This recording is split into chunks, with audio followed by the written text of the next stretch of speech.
Штрафты ойлап таба бергенше, мынау жолдың мәселесін және шұрық тесіктерді қалай бітейтін жолын іздеңіздерші бірінші орында. Бірінші орында халыққа жағдай жасалу керек. Освещение, жолдың шұрық тесіктері, сызықтары, бұрылатын, бұрылмайтын барлық нәрселерде. Және де мынау ескертулер, бүкіл халыққа жағдай жасалу керек. Светофорлар секундомер, мысалы қанша секундтан кейін өшеді, қанша секундтан кейін жанады.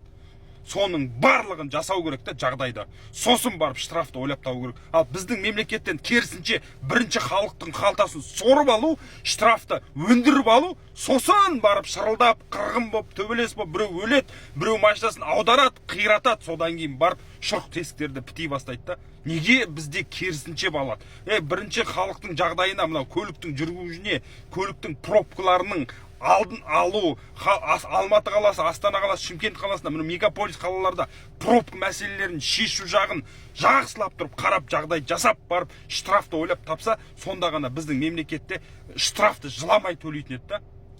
Дұрыс, бізге жағдай жасап беріп жатыр ғой деп өйстіп айтар еді да. Ал бізде жағдай жасалмайды да. Бірінші көлік жүргізушілерінің қысып итін шығарады.